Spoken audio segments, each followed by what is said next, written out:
it's just for you guys to ask questions. I don't want to be asking questions to you or to Nadia or whatever I'm interested in. It's what kind of things you're interested in. Okay? And please, don't ask what is the next big thing. Because Neil might know, but he's not going to tell you.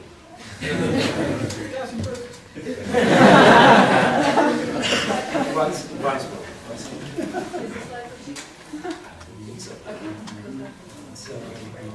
So just, just ask anything that you want to know. I'm sure you will come up with an answer.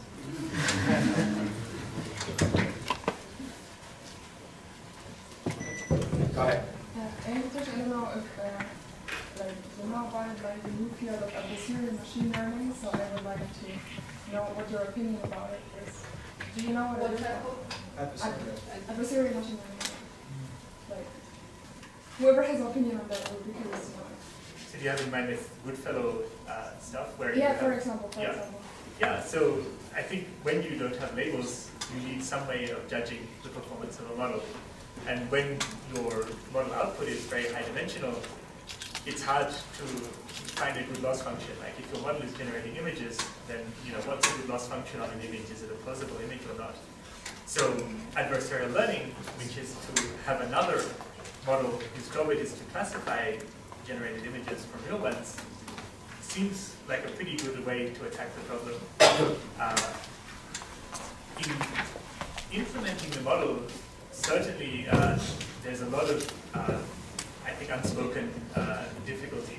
So I know people who try to reproduce the Goodfellow results, and there's a lot of very, very fine balance that one needs to apply. Like you need to basically make sure that none of your models get too far ahead of the other model.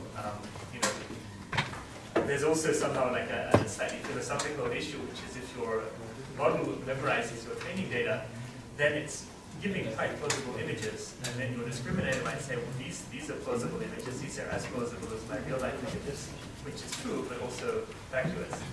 So there's a lot of pitfalls in implementing an adversarial model, which are not, I think, very well advertised, and which, in fact, Goodfellow, I think, in follow-up work has been trying to address. Yeah. Did you mean these generative adversarial networks specifically, or adversarial Actually, more broadly? Because I think that there's a lot of interesting work being done on how to poison data sets, and which also teaches you how to detect poisoning in data sets and those sort of things. And I think it is becoming more and more relevant because very little of our data is really just randomly created. If you look, especially social network data and those sorts of things, people are clearly trying to influence each other. There's a game going on. So just blindly looking at what you see it makes sense to think at least carefully about the processes going on. So I was thinking adversarial, I think like Finale was, and I think that's really, it's going to be a really exploding area. I mean, so the PageRank algorithm from Google, when they released it, was quite a simple algorithm. As soon as it's in the wild and people reverse engineered how it was working, and they could game the algorithm and get their page sent to the top, and then Google spent ages working against that. So what's that going to mean for machine learning systems that are deployed on a given data set? Everyone's going to game them. It's going to be a nightmare. And yeah, we don't think we've got really good techniques of making algorithms robust before they're released to be sort of where people like adversarial working against the algorithm. With regard to the adversarial training, I don't know, I'm not very persuaded. I haven't really read the paper, but I know people get excited about it. I don't know, it feels like, to me, I think that, okay, what am I interested in that? It's clear I disagree totally with the idea that unsupervised learning solves everything. You keep hearing everyone, it does not.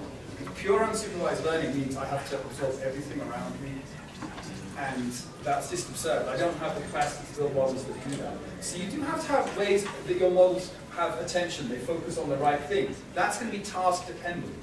So that's an interesting aspect of those adversarial networks. that there's a task dependency can be brought in by a classifier being on one side. And I think attention networks, things like that, are broadly speaking interesting. But I'd like to see more theoretical frameworks for them rather than people just pulling stuff together. I mean, it's good to do that, but when you see the theoretical frameworks, then you can really build them. I mean, following up in the unsupervised doesn't solve everything, but an unsupervised model needs context. Yeah, and I think that's the whole thing, that there is no algorithm that is going to learn unsupervisedly everything unless it probably has infinite data. But if you provide the context of the things that you're looking for, that model might find the features that you don't know that they might be, that we may be out. So in a way, when you go to very high dimensional data, many of your low dimensional intuitions, they fail. So what you're trying to do is provide some context, but not too strong, so your algorithm is able to find the structure in the data. But the useful stuff, the one that you want to find, but that you don't know how to find it. I have a question. Why are your thoughts on probabilistic learning? Probabilistic learning, why are your thoughts? Ah, fantastic area. Yeah, it's really interesting. And in fact, it's really cool because that's also known as uncertainty quantification in our field. And it's very exciting, I think. And not just for machine learning domains, for engineering domains and dealing with scientific questions. I think it's really, really interesting. And I'd say if you want to go into an area which is as exciting as machine learning was 20 years ago, with a young group of people solving lots of interesting different challenges, coming together and clashing cultures, it's an example of it. I would say if I was learning something today, I would go to that. Or machine learning. And the machine learning in Gaussian processes.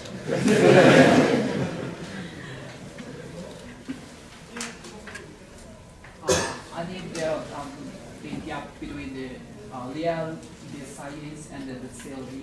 And how do you want to fill the gap? There's a good quote from Pascal Massard. If you know his name, he's a very famous French theoretician. And he just says there's always a huge gap between what you can prove and what works. So probably the more rigorous and careful you want to be about your theory, like the more you're going to struggle to make it apply to the kinds of algorithms that solve, like, pedestrian recognition in a self-driving car. And maybe that's somehow unavoidable.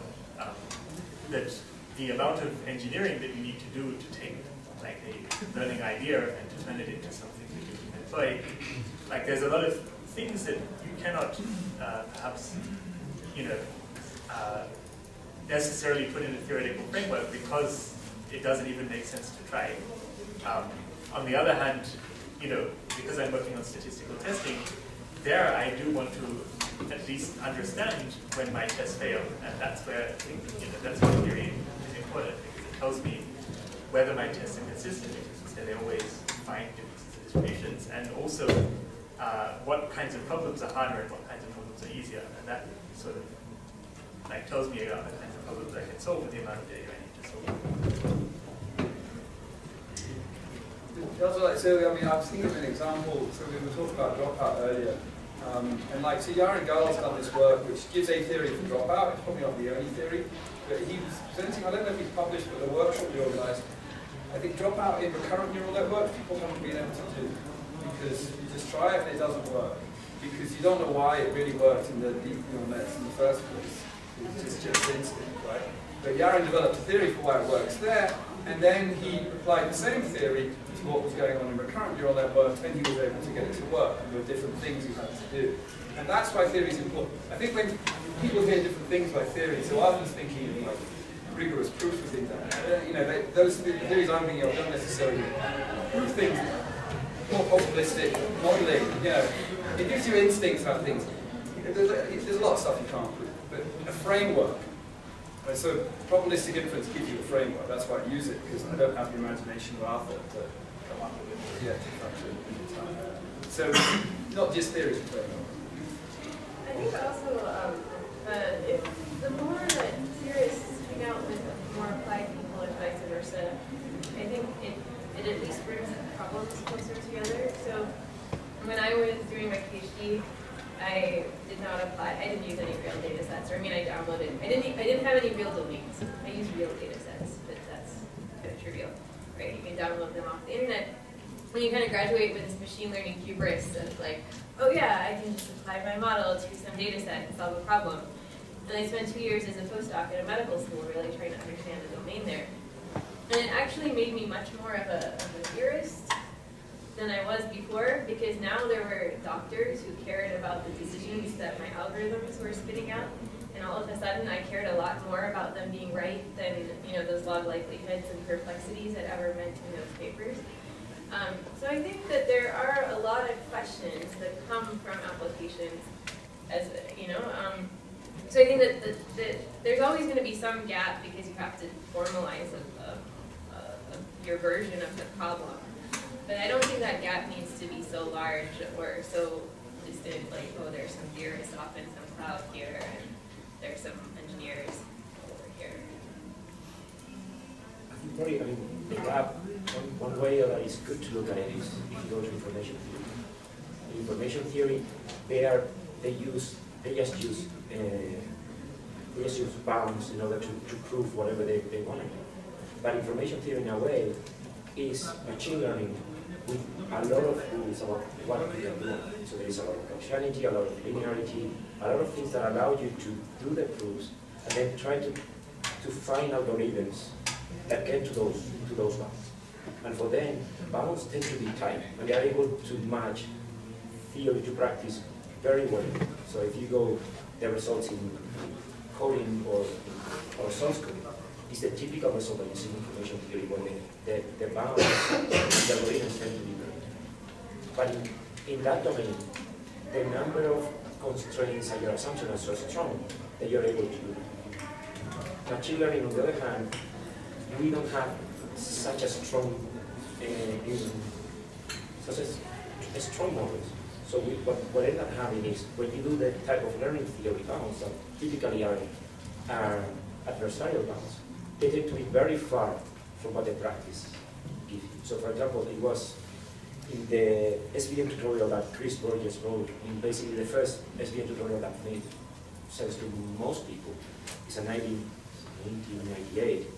Basically, one of his points was, look, if you use the structural reason minimization, all the results from Batnik, the bound that you get is not tight. It was 2 or 3 orders of magnitude above the result that he was getting.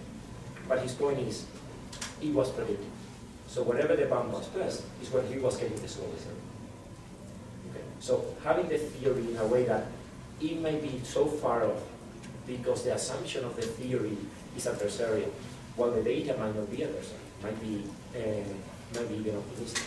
And that's basically why in many of the bounds of the citizen learning theory, the gap is huge because the data is not as bad as we are thinking when we are trying to prove the bounds.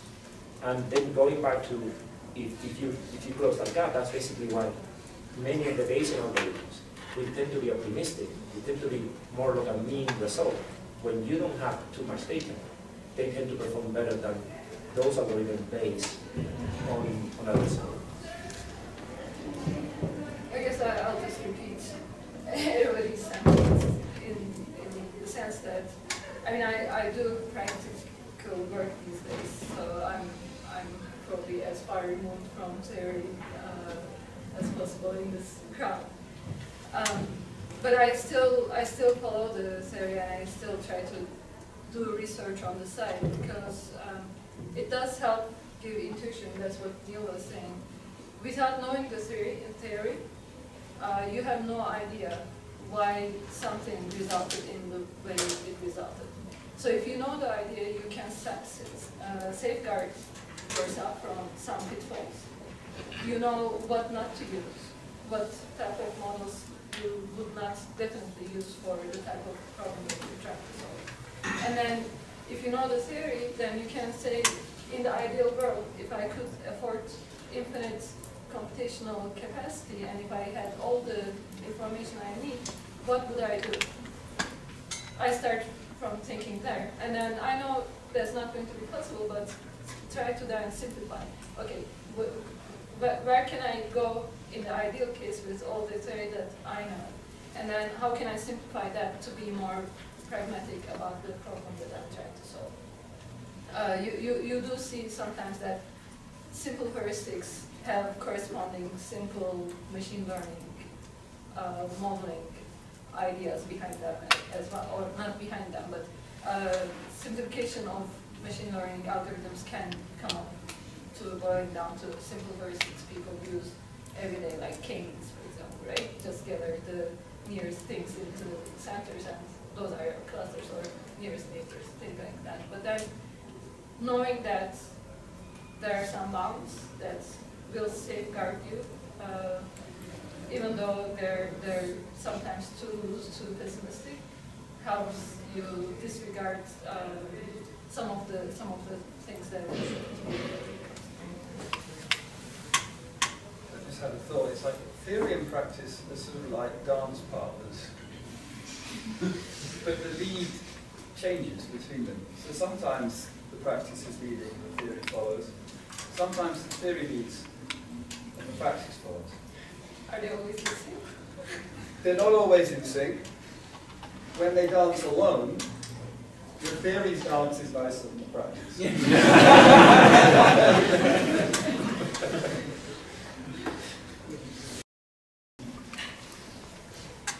But that's subjective. May I direct my question to him because it has to do with one of your projects. I don't know if it's ongoing or if it's a future project because I read it under maybe future PhD project or something. It's the one about personalized health, and what I was curious about it is that there was an emphasis that there will be multimodal kinds of data, and it's going to require as the abstract described, I don't know, complex or novel algorithms, and it is kind of precisely what I'm asked to do right now in my project with animals. So there will be genetic data as well as really different data. So if you would like to share any thoughts on that or any intuitions on how that would be tackled. Yeah, I think it's, to be honest, I think it's a really interesting research area and one where we've got a lot of work to do. Finale also works in this debate a lot, so she may have thoughts. Putting to the idea that humans, our intelligence is not restricted to a table of data that is filled with entries. And what we're seeing at the moment is we're developing algorithms that can do that. So like images, there's no missing data, and then you just say yes or no. My favorite example is to say my mother drives a Humvee, or a Hummer. I don't know what they're really called. And then as soon as I say that, people start thinking, what does Neil's mother do? Is she a drug dealer or a film star, whatever, movie star? And it's weird. You could all take that piece of information in, but you didn't know that was coming. And that sort of modeling is beyond the scope. It's actually non-parametrics, I think. I think that's how you do it, personally.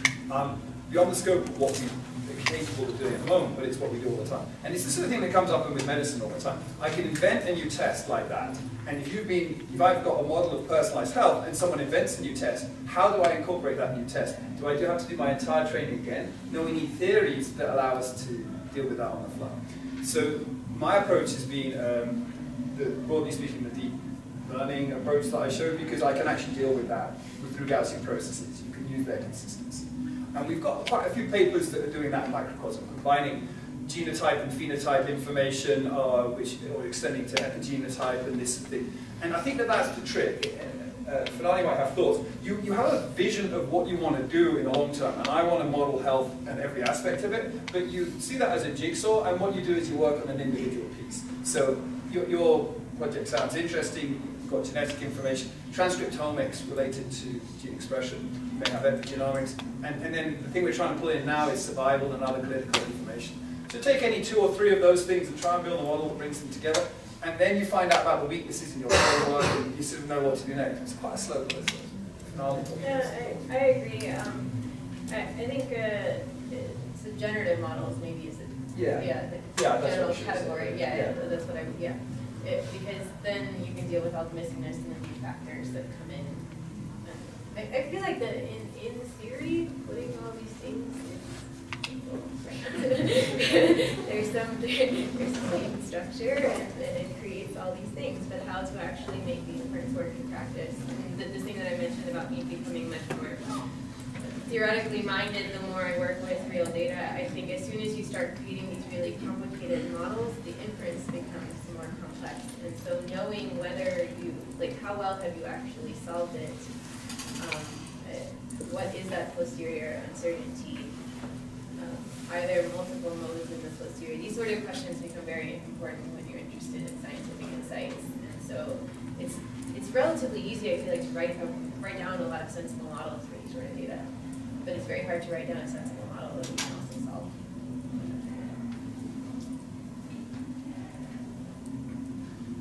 For each, you kind of asked, how did you get interested in the area of machine learning that you're currently researching? So I think, so when you say area of machine learning, you mean like the particular disciplines that I work on? So, I mean, I guess that it's a field that I always found I could sort of bring mathematics to bear on, and that's the kind of way that I think about problems. So, yeah, if you know, my own inclination is to sort of best as a programmer and more as like somebody who wants to sort of make simple rules that I can prove careful things about. So I think that, you know, all of the models that I showed you from my lectures are very simple ones. And what I'm caring about is the behavior of these models, which turns out to be a very complicated question. You know, whether one can, you know, another approach is to make complicated models that you can do less about. And so that solves a different class of problems. I'm sort of now thinking that in fact these are very complementary to each other because the kinds of tests that I can perform are useful in, you know, characterizing the performance of complicated models by looking at mechanisms. But like, for me, it was like sort of my character fits very well with the kind of machine learning that Yeah, so most recently or like at the beginning? Or like your career stage or like... How much? Yeah. 1970. My mother said to me. Actually, I'll give you my general strategy, which is I think I'm a bit of a contrarian, as you may have seen, and that's just instinctive, and you should follow things you're good at. But here's why I'm at why that's a good idea, right? So, like, who here like was at schools where they played soccer when you were a kid? Most people, yeah. Okay, so playground soccer, right? It involves a ball and lots of people running around and a cluster around the ball. Okay? And, you know, and you have to be really, really good to ever score a goal. And I was never good enough to play in that cluster of things, right? Now, real professional soccer or other sports, any other sport, people distribute across the pitch, and you stand in a position which you think is where you're likely to get a ball and be able to score. That's called goal hanging, right? So that's the obvious position. And I think that when you look at research, you can see these things. You can see things you might be interested in, but sometimes you think, there's no way I can compete. There's like 50 guys in there, and they're all amazing. So I'm just going to stand over here and play with my own little thing, which gives me a bit of time and space. Because I think it's really important, and I'm really surprised people aren't looking more at it. And that's certainly what I did. That's how I got into Gaussian processes. It took me ages to sort of get the instinct for them, but I felt that they sounded really cool, and people weren't looking. And that's how I ended up working with Gaussian processes. Yeah, I started working on Bayesian nonparametrics, which I'm not any longer researching on because I'm to the more practical side of things. But I still, not to say that Bayesian nonparametrics are not going to be practical. I still believe in them. I still think that they have the modeling power that we require actually to tackle a lot of problems. But the type of problems that I'm dealing with right now, the practical problems, are they have latency constraints. So I need models that scale really fast. So yeah.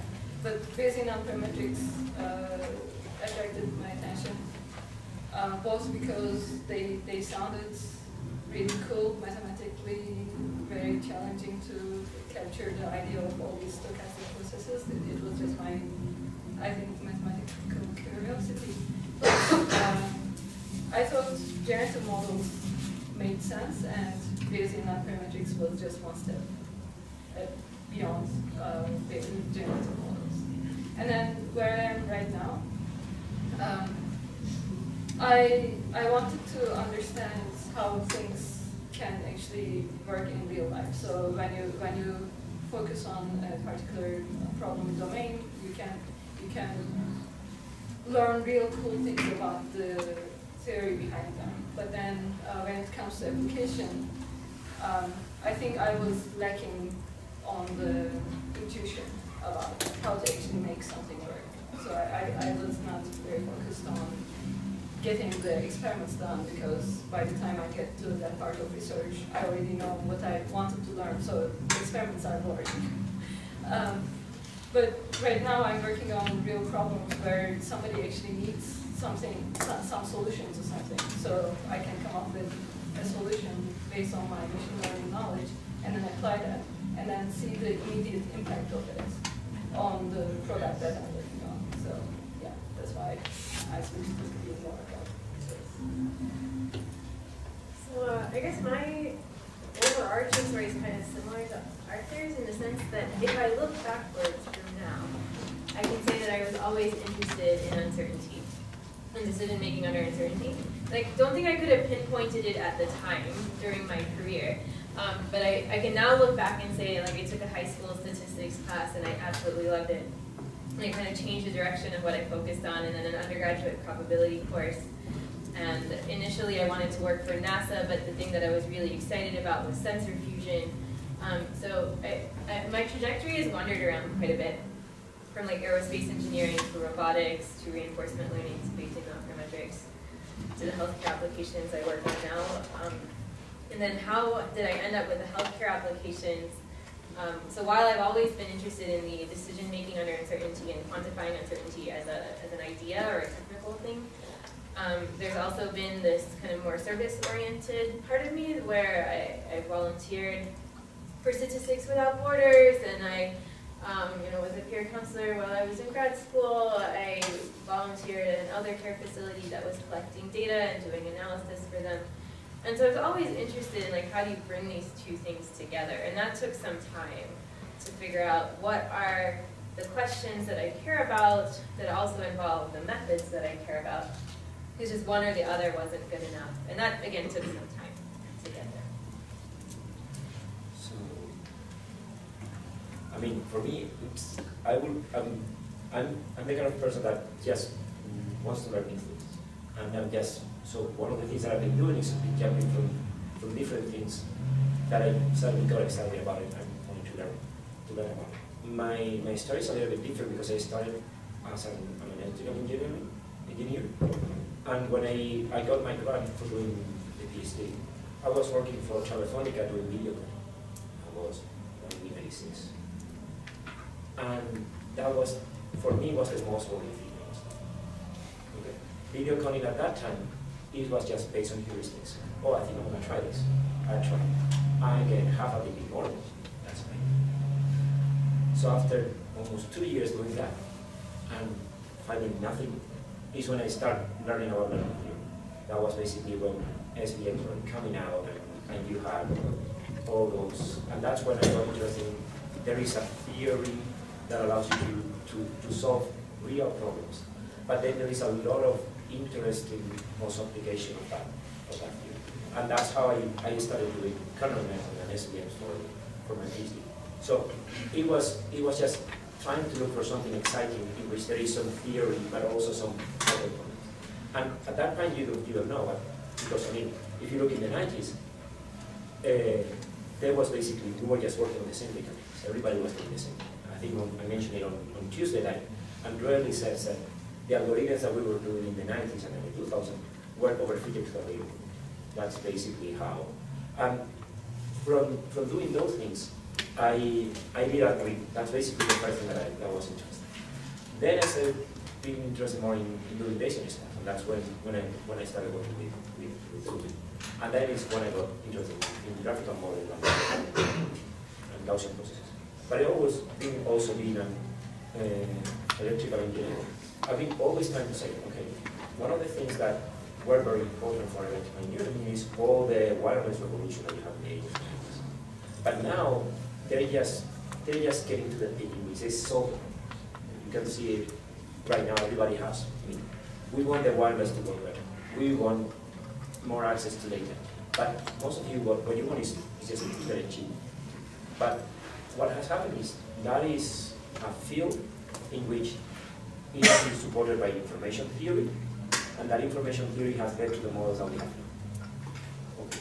But the actual network that we have now have nothing to do with the information theory that brought them. And now many of the problems that you have in communications are more related to machine learning. Okay. So if you go to the GSM networks of the 80s and 90s, I mean the standards of the 80s, we got the phone in the 90s, those are very simple networks. You have a base station, you have a cell phone, or talking. That's it. Okay? If you go to the networks today, anything could be a base station. Anything could be a device that is talking. You could be transmitting data, you could be talking. You could be a small cell, you could be a femtocell. You could be serving thousands of users, you might be only sending one. So that is the kind of things that I'm interested in, which is how can we improve on communications network with the machine learning that we have, because information theory is no longer relevant. Okay? And those are the kind of things, and basically that's one of the talks I'm going to do on Saturday is, I'm going to show you, look, this is how the people in information theory and communication are solving the localization problem now. And what they're doing is stupid. If you look at it from the machine learning point of view, you just solve the problem. And you're going to be, and those things is what really attracts me for doing this. Most of that modeling in communication network, it makes a lot of sense of doing basic stuff. Because those networks have been built by a human. So getting a generative model out of that is fairly simple. So those are the kind of things. I'm just attracted to problems. And most of the problems that we have nowadays are machine learning. And I think that's one of the beauties that you have right now. So basically is just think of something that you want to solve, and now you can get the data from it. That's, for example, I have one student 2 years ago. We just downloaded all the data from the New York Marathon and the Boston Marathon to try to compare how different women and men compare when they run. Okay? Why men run one way? What is the gap between a man and a woman? We just thought about it. You just downloaded the data because it's lots of data is available.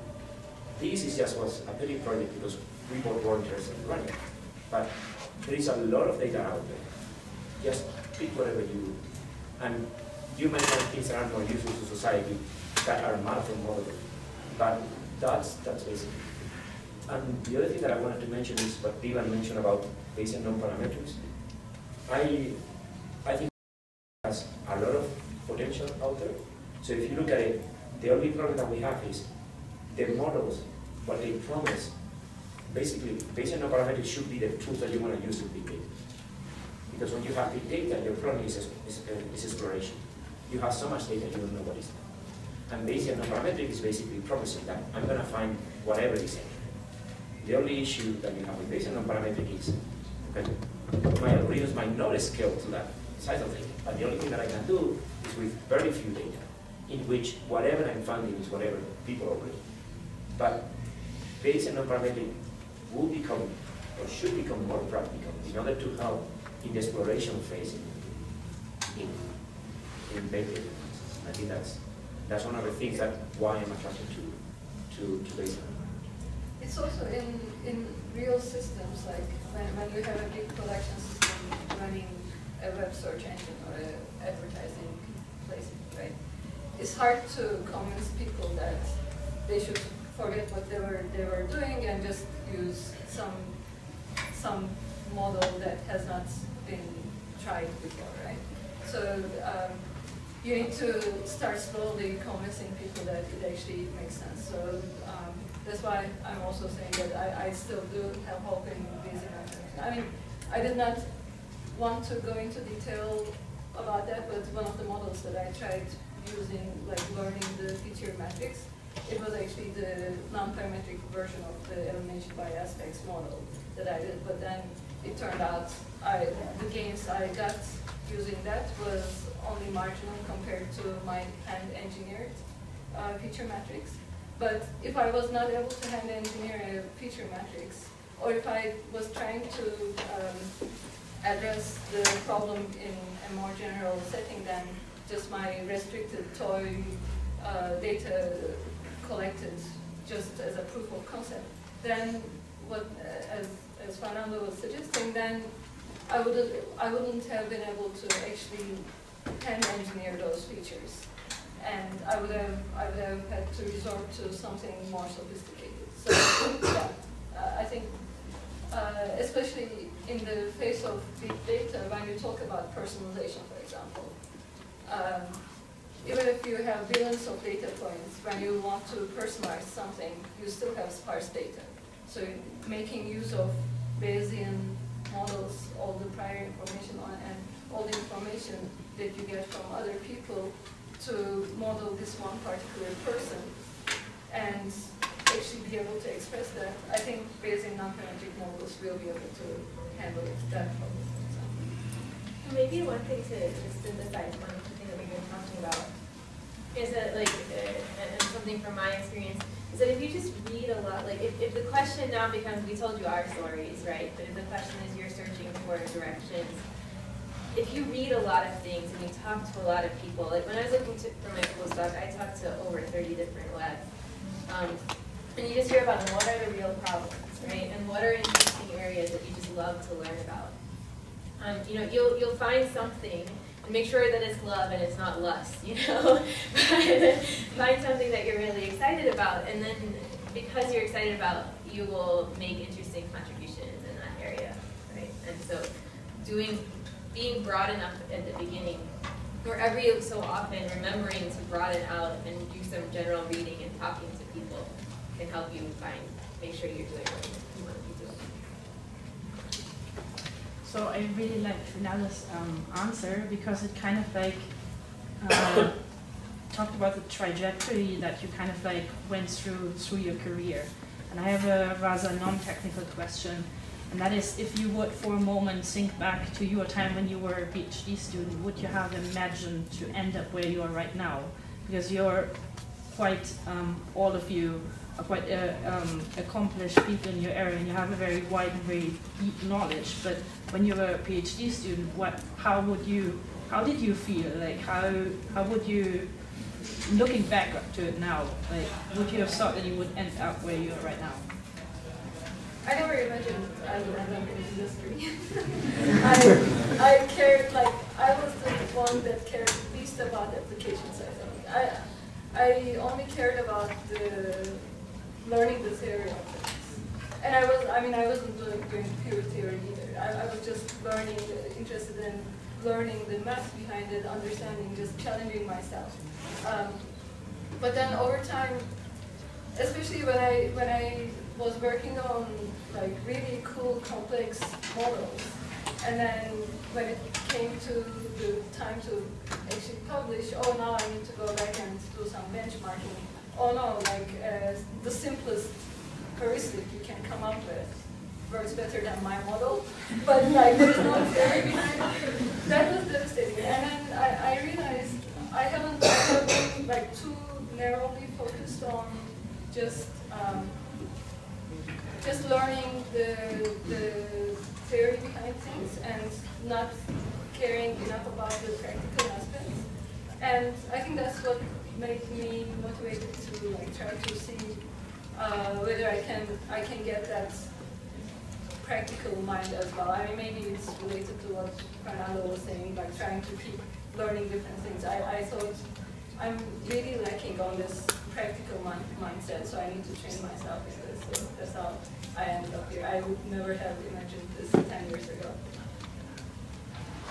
So when you say that, I mean, you say location, industry, academia, or where you are like how far you progressed, or what? How far you progressed in basically your knowledge? Yeah, it's a bit disappointing to not be put though. I thought I had the know much. No, I had no clue. In fact, I thought I was totally uncut out. So different from Dialog, I thought I was definitely going to be in industry because I would be uncut out for academia because everyone seems so intelligent and technical, and I didn't really think. There's so many jobs that I would have loved to have done that I wouldn't do now. Like the people when I was like 23, 24, if I could do that job, it'd be amazing. And now I'd be like, wow, I could do that job. Because what I get to do is even more amazing. And the reason it happened was, I think, not because, the thing that was most beautiful, and actually that you're all here now and you're starting this process, was the connections with other people. And that relates to what everyone else was saying. I think that I learned, what Fernando was saying, I learned a lot about what other people were interested in. You build relationships of trust. We've known each other for about 15 years or something crazy. And we don't even work in the same area. But you learn stuff. I learned stuff from speaking to Arthur, and then you all progress together, and it's really nice. It's like a family thing. And there were people who were super ambitious, and most of them disappeared. The ones that really thought that they were going to make it, I think they weren't patient enough. You have to not believe you're going to make it. I think that's the only thing that I can say.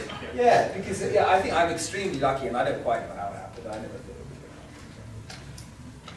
You just talked your way through it. Just what? You just talked your way through it. Yeah, apparently. Somehow, yeah. I mean, I think there is no master plan. Like, I'm going to be here in 15 years. Yeah. Even if you think about it, that plan is going to change.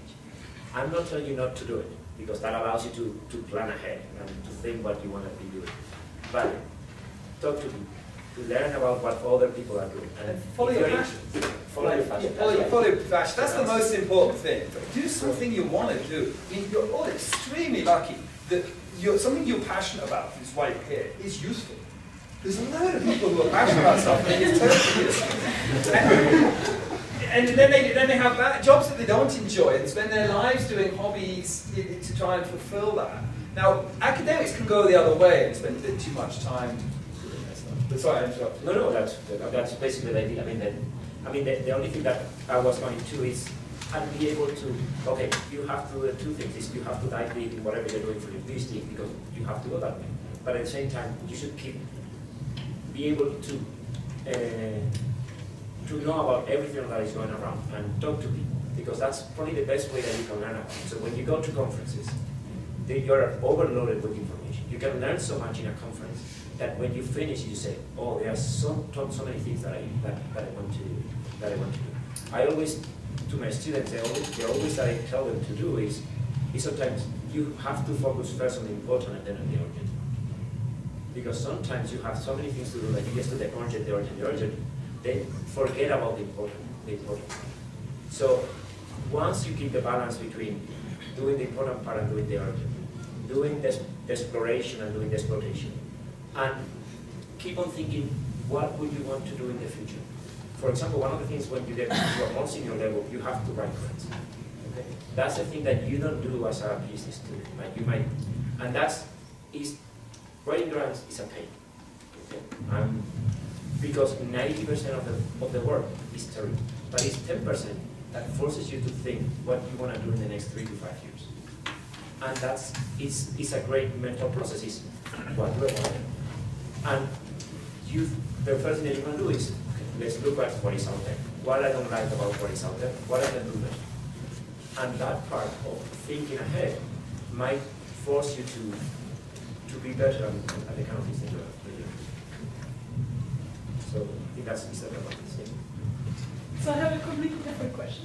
So today it was mentioned, I think, in your lecture that everyone just cares about predictions nowadays. So I was thinking, like, what should happen in unsupervised learning that people can evaluate their model better or start comparing, or what would need to happen for like unsupervised learning to become more popular? Well, I think there's a difference between popular and evaluation. We have the metrics for evaluation on unsupervised learning problems where you hold out the data. I mean, predictive likelihoods, we can debate about how much we like them, but there's a clear metric, we know what it means and it's legit, right? At least within, we can create other metrics as well. So I think anyone who says that unsupervised learning doesn't have metrics, we definitely need to educate these people, because I run into them a lot. I think the bigger question is how do you make it useful, right? And that's something I definitely think a lot about.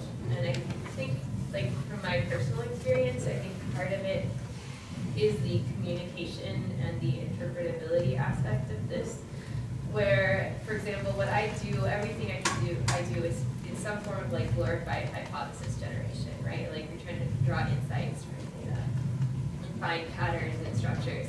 But if we can't communicate them and it doesn't affect anything downstream, then have we really accomplished anything? And I think what we're seeing is that with large supervised models, there's been leaps and bounds in representation learning for supervised problems, right? And so you can't just justify unsupervised learning as a way to just learn a representation and we're going to slap some task on top of it. So maybe that's another area to think about though, is when you have limited data, or limited labeled data, maybe that's another regime to be thinking about. But those are the two areas of utility that I see, is the limited labels and also actually communicating what those unsupervised patterns are. Should there also be an effort to communicate how, like you found patterns in your data, but maybe the same method would also help find someone else find patterns in their data, and it seems hard to justify data unsupervised. Like, well, will it find patterns in your data? If it found patterns in my data, will it find patterns in your data? Mm-hmm. Well, I think this comes down to actually the same, this is not an unsupervised question, right? And you apply this type of classifier, it works on your data set. Will this classifier work on my data set? I have no idea. I don't trust most of the papers I read, right? I read it and I'm like, I don't think I could implement that and it would actually work on my data set. So where does that same intuition come from, or that skepticism come from? And I think that a lot of papers lack the insight, right? The framework of like, okay, this unsupervised method is working because this property of the data. So if you think your data might have this property, then it makes sense to apply this method, and if not, then you should apply something. I think the thing with supervised learning is that it's easy. The point of view, you know what you want. You already got the data, you already got the label, and you have to find the right hand to get it done. And the good thing nowadays is to use data, so there is only one hand. but that's basically that's the thing about the supervised learning, is I already know what I want to say. And for me, that's the exploitation part of it. And when you are doing your PhD, those are the kind of things that you work on. At least that when I was doing my PhD, I wanted to get the algorithm that was doing the best, the smallest error. Because for me, that gave me certainty of security that I was doing something that was fine. Now, probably I'm getting older, I'm more interested in understanding the data. So I'm more interested in, this is this huge database that is out there. And I don't know what is out there. What can I learn about that database? And for me, that's unsupervised learning. So if you go to David Mackay's book, when he introduces first supervised learning and then unsupervised learning, he puts a quote from a student that asked him about, what happens when you don't have labels? And he said, you have to do all these things. And he said, I think that's much more interesting. So that's one of the quotes that he has in his book. So I think unsupervised learning is more interesting because you are trying to explore it. And for me, the kind of things that I look for unsupervised learning is what I call interpretability. You want to get into one set of data, and you want to interpret what is out there. And that interpretation might lead to a supervised learning problem in which you can really make an impact. I like Finale's paper last year on names, and she has a second paragraph in that paper that is beautifully written about how, when you do unsupervised learning, the important thing is not getting a latent variable model that then you can put into a classifier, but that latent variable model is interpretable, that you can explain it to somebody else that doesn't know anything about Bayesian models, or doesn't know anything about modeling, and they say, this makes sense. And I think that's the kind of things where unsupervised learning might be useful.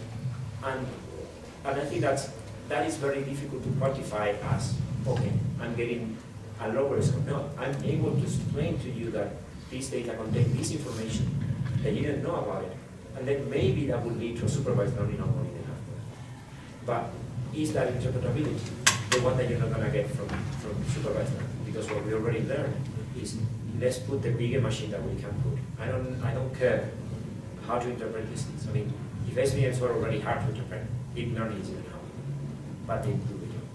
Once you know what the job is, you just want to do it. Once you don't know the job, you want to interpret it. That's the way to do it. So just one thing, I mean, I think you're expressing this worry that, like, oh, everyone's crazy about learning conservation, and I'm not doing that. That's a little bit behind what you're saying, is that right? No, I'm not. What I'm frustrated about is that when we are looking at interpretability of whatever we learn, we are like looking for structure that we already know to justify that our model is interpretable, and we don't actually find new insights about the data. We look for things that we know. So this is a function of not working close enough with the application. Yeah. And I think that but that's fine. Don't worry about that for now, because you're just doing what Finale said she did. And it's a really good thing to do, to spend time focusing, building on the theory during your PhD. That challenge, it spends a lot of time to work close enough with an application to start understanding how you mix it up. And it's a massive challenge. And we're going to see it more and more as models are deployed more in the real world.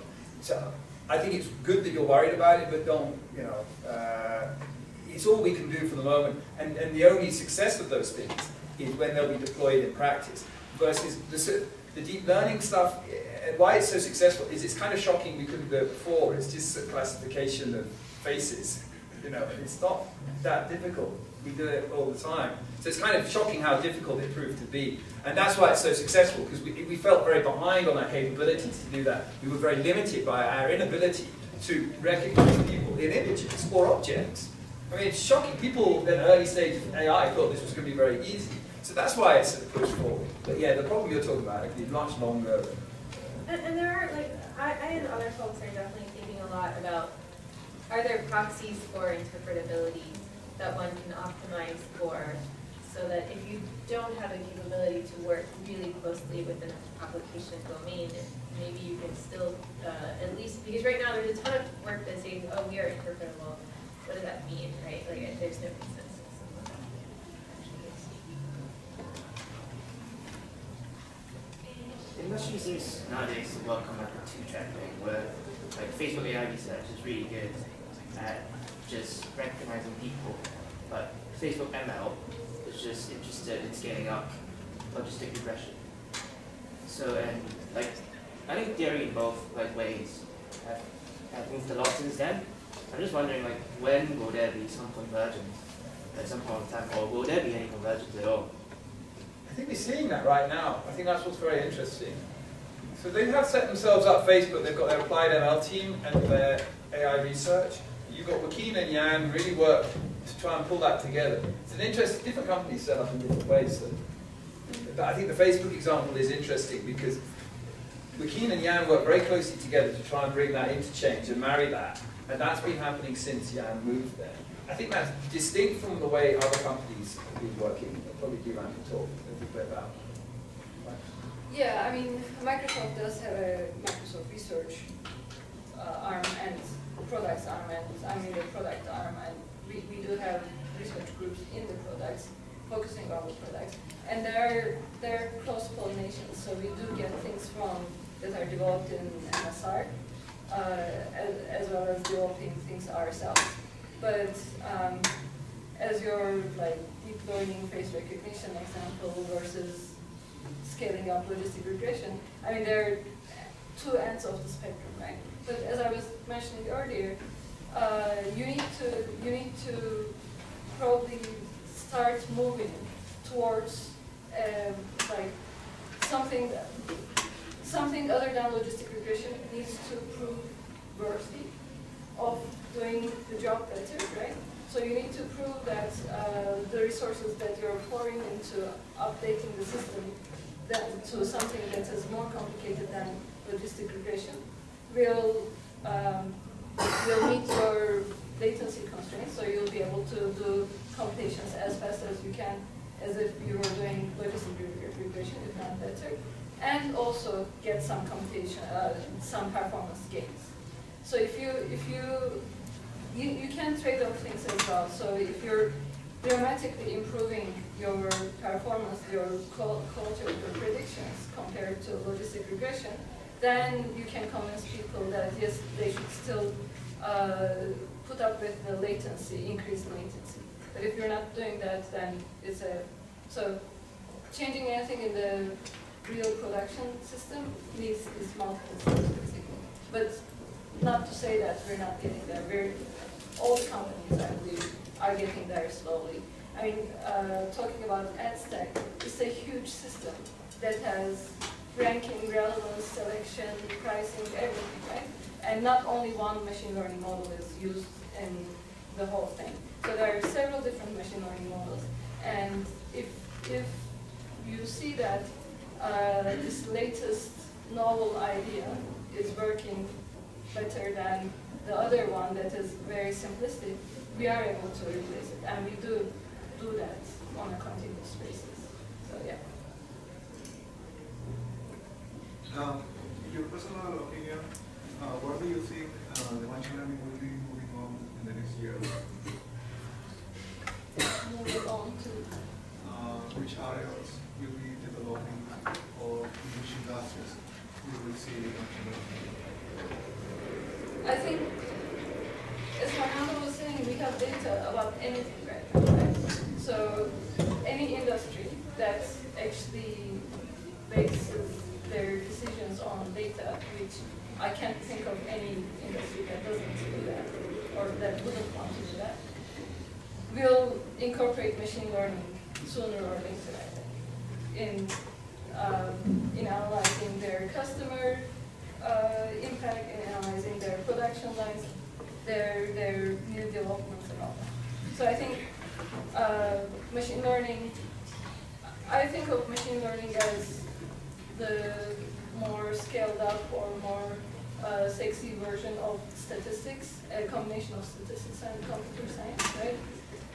That's like, statistics is a standard part of every business now. Everybody computes their average outcomes of something, right? So machine learning is just going to be another part, I think, which will be basically.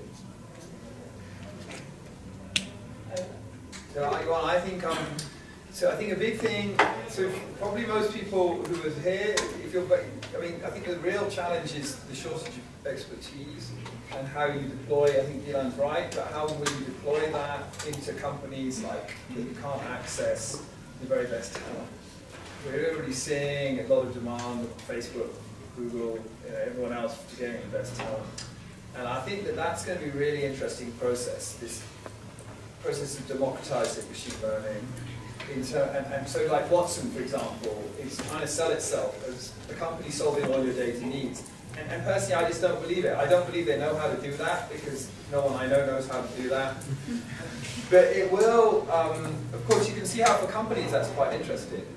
But I'm a little bit worried about that model. It probably works for some people, but I'm worried about that model in the long term because it's a very hidden thing, like IBM does everything for you. But I think the nice thing we're seeing with this leading companies is they're a bit more open about their methodology, sharing code and whatnot. And so I'm hopeful that that will lead to it's not a technique, but it'll lead to accessibility to machine learning. And the major challenge people have is actually shortage of data. They can't interconnect their data, or people have their data locked down. So therefore, for me, privacy. Because if you can have privacy-aware learning algorithms, then you can break down these barriers. People don't want to release their data because of privacy concerns or commercial considerations. I think it has value. So if you can do distributed data systems which are privacy-aware, and I don't think we're doing anywhere near enough research on that. So that is a very sort of ongoing research topic. In particular, it's one where theory is unavoidable, because if you want to prove that no one can decode your identity from the data that you've given, that is a question of statistics. You can't fudge it. So in the same way that when you're encrypting your e-commerce, you have to have a provably secure system, or at least one that requires solving a very unlikely problem to break. So, you know, there is a case if you're sort of mathematically inclined, like this is a topic that many firms want to work on, like Apple most recently has a differentially private means of communicating data to their servers to preserve privacy of your data on iPhone. That, I think, is going to become more and more useful, and like if you want to sort of have a mathematical approach to learning and to sort of apply theory to providing guarantees on algorithms, like that would be an area to work on.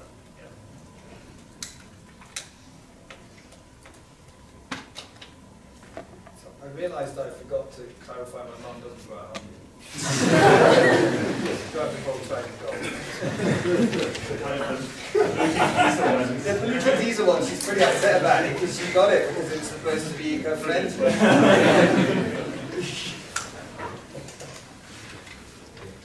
A question. Probabilistic programming has been around for 20 years, but it's not widely used. Do you see it becoming more mainstream?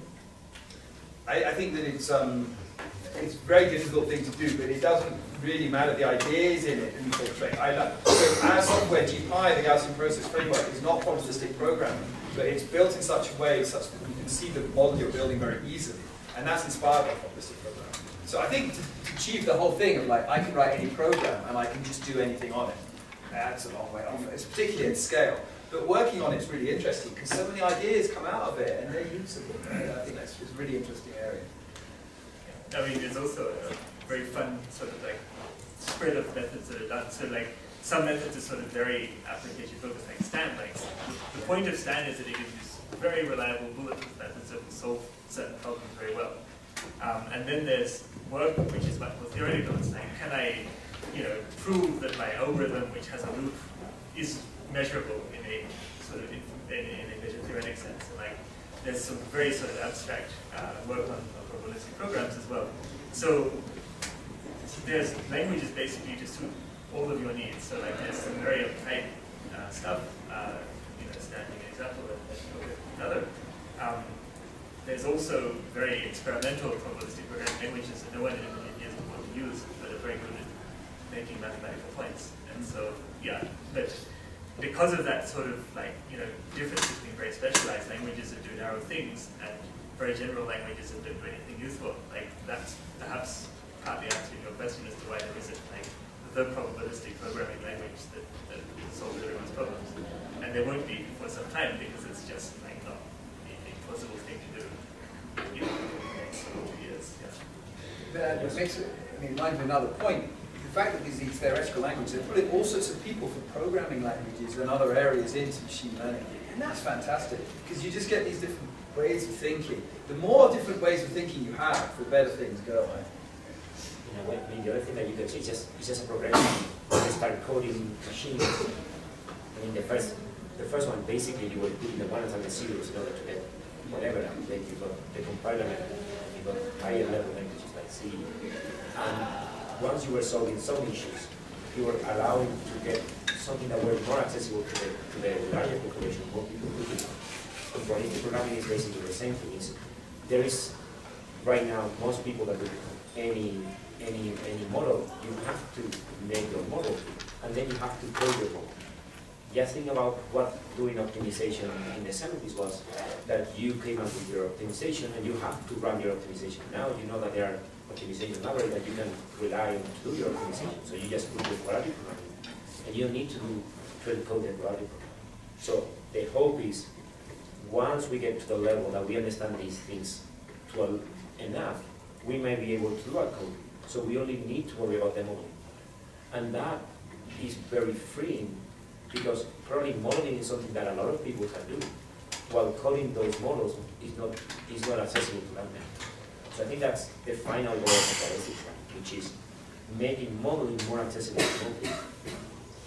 And it's not a simple task. Anybody that has coded any probabilistic model knows that there is a lot of things that you need to take care of.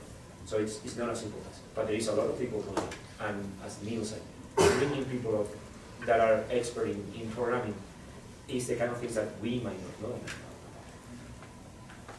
Okay, let's take one last question. Okay. And then what do you expect to see when you are reviewing a paper? Maybe it's a simple question, but I'm curious about it. I assume that you have reviewed it a lot of papers. So one thing I would really like to see more of is failure cases. Like, tell me why your method breaks, when it breaks. So whenever I see a paper that does that, I immediately like give it a lot more points, and it's almost sure to get an oral presentation. So definitely do that. I think your worry is that we don't actually review your papers. Other PhD students do, so it doesn't matter what we expect to see in a paper. And something that I find tremendously depressing is that consistently, if I'm area chairing, reviewers go in directions that are opposite to me. They don't want to see failure cases, actually. When you put in failure cases, they just write, oh, your model doesn't work in the failure cases you showed. I think the paper I want to see is almost orthogonal to the paper that you will get accepted to the conference. So yeah, it's what I want to see I won't tell you, because then you'll write it and you'll get it. So I do put down in my reviews that I want to see the failure cases, but no one listens to me, and I usually get overruled. So. Remember, like, there's so many papers coming now that it's constantly the case that the majority of reviewers are very, very inexperienced. And whatever the experienced people think that should be in a paper, it's typically what you think should be in a paper that don't know anything. But maybe just speaking about, like, so, you know, we were just going through all our papers for NIPS for both area chairs this year. One of the major reasons why papers were rejected, besides these sorts of silly things, that I noticed as a theme was just insufficient literatures.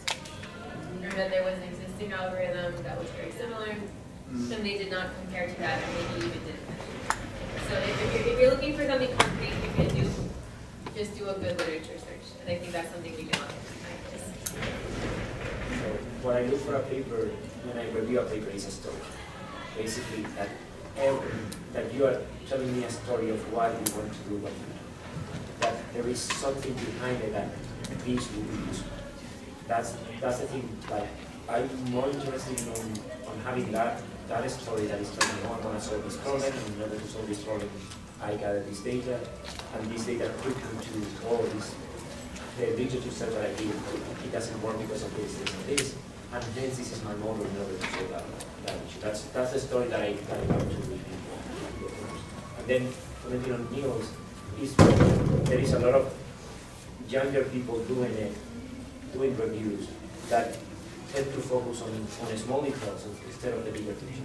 And I remember when we were in La Palma 4 years ago, in the same summer school, the ICML lady came, and I was with him, and he said, nowadays, people look for reasons to reject your paper instead of looking for reasons to attend your paper. And I think that's one of the problems that we have, that we are focusing on, oh, I have to review all these papers, and I need to see flaws in which this paper have to be reviewed. Instead of looking at papers saying, oh, this is a cool new idea, it might be unfinished, but I would love to see more of this.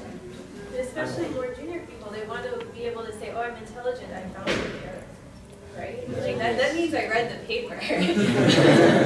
How else would you know I read the paper?